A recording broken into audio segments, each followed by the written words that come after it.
Hello friends, पिछले video में हमने जाना था कि किस तरह से हम अपनी वेबसाइट को गूगल एनालिटिक्स में सबमिट कर सकते हैं। अब हम जानेंगे कि गूगल एनालिटिक्स क्या है और कैसे उसका यूज़ लिया जाता है और एसईओ पर्पस से गूगल एनालिटिक्स की कितनी इंपॉर्टेंस है। चलिए जानते हैं गूगल एनालिटिक्स के बारे में। Google analytics is a service offered by Google.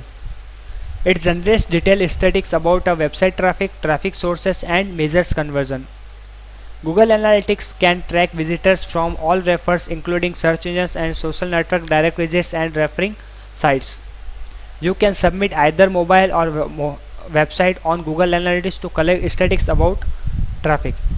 दोस्तों, Google Analytics हमें वेबसाइट के ट्रैफिक और ट्रैफिक सोर्सेस से रिलेटेड डाटा प्रोवाइड कराता है। गूगल एनालिटिक्स में हमें ना केवल सर्च इंजन से कितना ट्रैफिक है उसकी जानकारी मिलती है, बल्कि सोशल मीडिया और डायरेक्ट ट्रैफिक कितना है ये भी पता चलता है। आप वेबसाइट के साथ साथ मोबाइल ऐप के लिए भी गूगल एनालिटिक्स का अकाउंट क्रिएट कर सकते हैं। गूगल एनालिटिक्स में क्या क्या इन्फॉर्मेशन मिलती है, चलिए जानते हैं इसके बारे में। मैंने पहले से गूगल एनालिटिक्स का एक अकाउंट ओपन कर रखा है। अब मैं इसमें WS क्यूबटेक वेबसाइट का जो भी डाटा है वो सारा डाटा देखते हैं। अब आपके सामने ऑडियंस ओवरव्यू आ गया, यानी ऑडियंस से रिलेटेड कितना ट्रैफिक कहाँ से आया है, कितने अमाउंट ऑफ टाइम के लिए जो यूज़र है वो रुका है, किस ब्राउज़र से, किस कंट्री से है, ये सारी डिटेल अभी आपको मिल जाएगी इस पेज पे, ऑडियंस ओवरव्यू। आप चाहें तो साइड में ऑडियंस ऑप्शन है, उसमें सब ऑप्शन है ओवरव्यू, वहाँ पे क्लिक करके ये सारी डिटेल देख सकते हैं। अब बात करते हैं इसमें सेशंस की। सेशन यानी कितने अमाउंट ऑफ टाइम पीरियड के लिए यूज़र आपकी वेबसाइट पे रुका है, यह यहाँ पे सेशन से प्रोवाइड पता चलता है। और कितने नए यूजर, कितने टोटल यूज़र इस मंथ आपकी वेबसाइट पे आए हैं ये इससे पता चलता है। इस मंथ 956 यूज़र इस वेबसाइट पे आए हैं। कितने पेजेस व्यू हुए हैं इस मंथ के लिए, 3083 पेजेस व्यू हुए हैं इस मंथ में। पेजेस पर सेशंस कितना है, यानी पर पेज सेशन कितना है, वो है 2.52। एवरेज सेशन ड्यूरेशन कितनी है वो आपको यहाँ से पता चलेगी। एवरेज सेशन ड्यूरेशन से मतलब है यानी सारे यूज़र में एवरेज वो कितने अमाउंट ऑफ टाइम के लिए वेबसाइट पे रुका। अब इसके अकॉर्डिंग 3 मिनट और 16 सेकंड के लिए यूज़र आपकी वेबसाइट पे रुका। एक average session duration 3 minute 16 second, यानी 3 मिनट ने उसमें आपकी सर्विसेज पढ़ी, हो सकता है उस सर्विस पढ़ के आपकी वेबसाइट पे उसने आपको बिजनेस प्रोवाइड किया, या फिर आपका वो न्यू क्लाइंट बन गया, या अदर थिंग जो भी आपके बिजनेस से रिलेटेड आपको हेल्पफुल हो। तो ये आपको पता चल सकती है कि कितने अमाउंट ऑफ टाइम के लिए एक यूज़र आपकी वेबसाइट पे रुकता है। बाउंस रेट क्या है? बाउंस रेट दोस्तों कई रीजन से बढ़ती है। बाउंस रेट क्या है, कैसे मैं आपको एग्जांपल के थ्रू समझाता हूँ। मान लीजिए मैंने एक वेबसाइट ओपन की, वो वेबसाइट लोड होने में बहुत टाइम लगा रही है, तो मैं क्या करूँगा, उस वेबसाइट पे ज़्यादा देर रुकूंगा नहीं और उस वेबसाइट को क्लोज करके फर्दर वेबसाइट में मूव ऑन हो जाऊँगा। या फिर मैंने एक क्वेरी टाइप की web development company in India, और उस पर एक वेबसाइट टॉप पे आ रही है, तो सर्च इंजन पे वेब डेवलपमेंट कंपनी इंडिया पे एक वेबसाइट टॉप पे आ रही है, उस पर मैं जाऊँगा। लेकिन मैंने जैसे ही वो वेबसाइट ओपन की, वो वेबसाइट थी स्कूल्स की, तो वो मेरा जो क्वेरी है उसको फुलफिल नहीं कर रहा था, तो मैं सडनली उसको क्लोज कर दूंगा। तो ऐसे ही कुछ इसी तरह के रीज़न से अगर यूज़र आपकी वेबसाइट को ओपन करता है और इमीडिएटली उस वेबसाइट को बंद कर देता है, तो इससे क्या होगा, आपकी वेबसाइट की बाउंस रेट इंक्रीज होती जाएगी। ज़्यादा से ज़्यादा आपकी वेबसाइट की बाउंस रेट 60 तक होनी चाहिए, और 50 to 60 के बीच आपकी बाउंस रेट वेरी करती है। इसका मतलब आपकी वेबसाइट अच्छी चल रही है और उसमें बाउंस रेट ज़्यादा नहीं है। अब न्यू सेशंस क्या है, 73.08% न्यू सेशंस हुए, यानी नए यूज़र्स आपकी वेबसाइट में हैं। अब आप यहाँ पे देख रहे हैं, ये जो आपको ग्राफ दिख रहा है,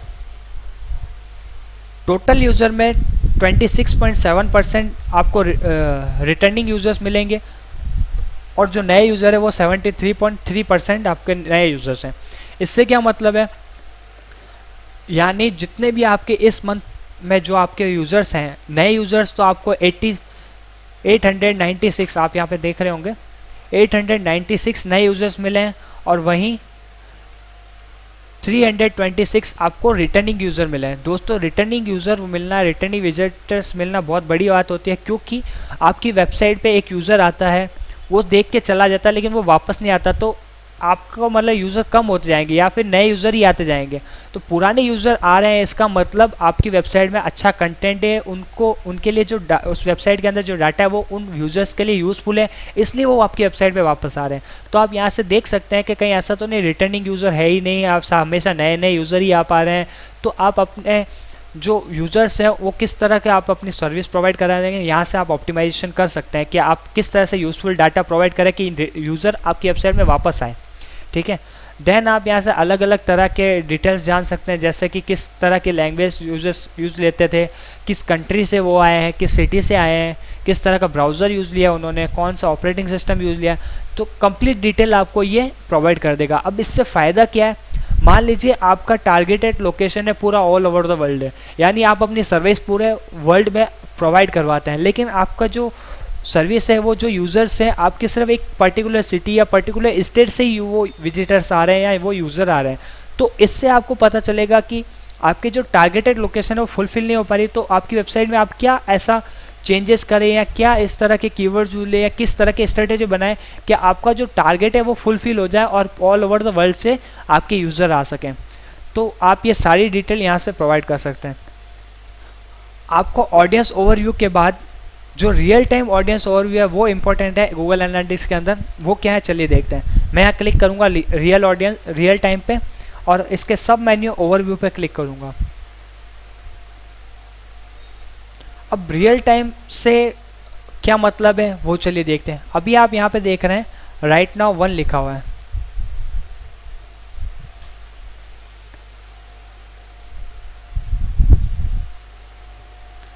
अब मैं न्यू टैब ओपन कर देता हूँ।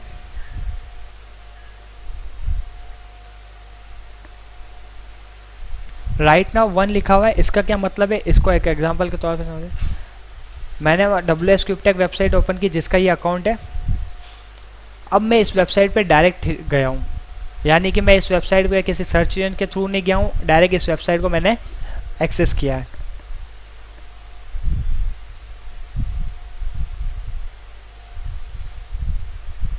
ये लीजिए ये वेबसाइट ओपन हो गई। अब मैं वापस इस पे जाऊँगा। अब आप यहाँ पे देख रहे हैं राइट नाउ 2, यानी एट प्रेजेंट इस वेबसाइट पे कितने यूज़र्स हैं। एट प्रेजेंट इस वेबसाइट पे 2 यूज़र्स हैं। फर्स्ट वन तो मैं हूँ, जो मैं अभी यहाँ पे आपको दिख रहा होगा, यहाँ पे यूज़ ले रहा हूँ। होम पेज पे मैं हूँ, तो यहाँ पे एक्टिव पेज में इसने स्लैश लगा दिया, यानी रूट फोल्डर में मैं हूँ। जो दूसरा यूज़र है जो अभी एट प्रेजेंट इस वेबसाइट को एक्सेस कर रहा है, वो कौन से पेज पे है, वो कॉन्टैक्ट अस पेज पे है।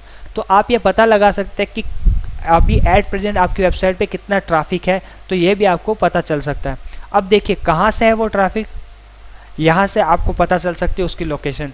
एक तो जयपुर से है और दूसरा जोधपुर से है। तो जोधपुर से तो मैं हूँ, और जो दूसरा यूज़र है जो कि आपके कॉन्टैक्ट अस पेज को एक्सेस कर पा रहा है वो है जयपुर से।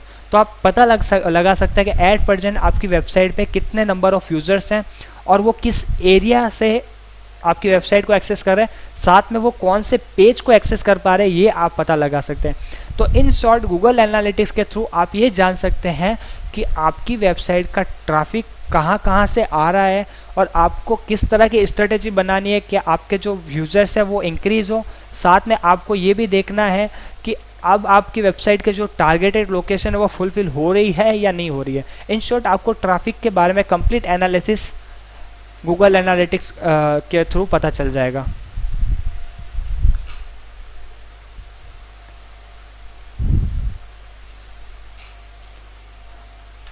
अभी आपने देखा गूगल एनालिटिक्स क्या है और उसे कैसे यूज़ लिया जाता है, पर इसमें भी हमें कुछ बातों का ध्यान रखना चाहिए जिससे हम अपनी वेबसाइट का ऑप्टिमाइजेशन कर सकें, जैसे कि session, bounce rate, user, page view. अब दोस्तों सेशन तो मैंने आपको बता ही दिया कि क्या है, कि कितने नंबर अमाउंट ऑफ टाइम के लिए यूज़र आपकी वेबसाइट पे रुकता है। यानी ज़्यादा सेशन होगा यानी ज़्यादा यूज़र, आप ज़्यादा से ज़्यादा टाइम के लिए यूज़र आपकी वेबसाइट तक रहेंगे, और ज़्यादा से ज़्यादा यूज़र आपकी वेबसाइट पर रहेंगे, इसका मतलब आपकी वेबसाइट पे जो इन्फॉर्मेशन है वो यूज़र के लिए यूज़फुल है और हो सकता है कि वो आपसे बिज़नेस के लिए कांटेक्ट करें। देन हम बात करेंगे बाउंस रेट की। क्या उस वेबसाइट में कुछ ऐसा कंटेंट या उस वेबसाइट में लोड होने का टाइम ऐसा ना हो कि जिसकी वजह से यूज़र आपकी वेबसाइट पे आए और इमीडिएटली वो वेबसाइट क्लोज कर दे, जिससे आपकी वेबसाइट की बाउंस रेट ना बढ़े। ठीक है, देन हम ध्यान रखें कि यूज़र कहाँ से आ रहे हैं और वो उसका जो यूज़र आ रहे हैं वो हमारे जो टारगेटेड लोकेशन उनको फुलफ़िल कर रहे हैं या नहीं कर रहे हैं, और जो यूज़र आ रहे हैं उनमें से कितने यूज़र वापस रिटर्न हुए हैं, ये सारी चीज़ें हमें ध्यान रखनी होती हैं। पेज व्यू यानी उसने कौन से पेज को एक्सेस किया, कितने अमाउंट ऑफ पेजेस को एक्सेस किया, या 1000 पेजेस को एक्सेस किया इस मंथ, अगले मंथ वो 2000 पेजेस एक्सेस हो रहे हैं, तो पेज व्यू कितनी बार हुआ ये हमें ध्यान रखना होता है। तो की पॉइंट्स में आपको इन 4 बातों का जरूर ध्यान रखना होता है। अब एक क्वेश्चन अराइज होता है कि वेबमास्टर और गूगल एनालिटिक्स में डिफरेंस क्या है। तो दोस्तों मैं आपको बता दूं, Google webmaster tool does not cover search results from other search engine such as Bing, Yahoo और Badaio. Google Analytics can track visitors from all referrals including search engine and social networks, direct visits और referring sites. Google Webmaster जो भी result show करता है उसका base सिर्फ और सिर्फ गूगल है, जबकि एनालिटिक्स जहाँ से भी ट्रैफिक मिल रहा है, चाहे वो सोशल नेटवर्क्स हो, चाहे अदर लिंक्स हो, चाहे आप सर्च इंजन्स हो, वहाँ से जितना भी ट्रैफिक मिल रहा है उसका हमें रिजल्ट प्रोवाइड करता है। तो इन शॉर्ट अगर आपको गूगल एनालिटिक्स यूज़ करना है तो आपको ट्रैफिक के बारे में अच्छी खासी इन्फॉर्मेशन मिलेगी, चाहे वो कहीं से भी आ रहा हो। और गूगल वेबमास्टर आपको काफ़ी सारे स्टैटिस्टिक्स प्रोवाइड करेगा जो कि बेस्ड किसके होंगे, ओनली ऑन गूगल पे।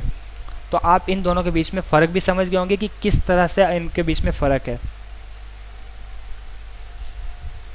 Thank you so much. I hope आपको गूगल एनालिटिक्स के बारे में आसानी से समझ में आ गया होगा, और गूगल एनालिटिक्स और वेबमास्टर में एक बेसिक डिफरेंस क्या है वो भी मैंने इस वीडियो के जरिए आपको बता दिया है। आप चाहे तो हमें Facebook, Twitter and Google plus पर भी फॉलो कर सकते हैं, और आप हमारे नेक्स्ट वीडियो में देख सकते हैं गूगल प्लेसेस क्या है और उसका किस वजह से यूज़ लिया जाता है। साथ में ऑफ पेज और ओवर ऑप्टिमाइजेशन के बारे में भी हमने डिटेल में आने वाले वीडियोस में डिस्कस कर रखा है, और पेज रैंक को कैसे इंक्रीज़ किया जाता है अपनी वेबसाइट के लिए वो भी हमने आगे आने वाले वीडियोस में डिस्कस कर रखा है। Thank you so much.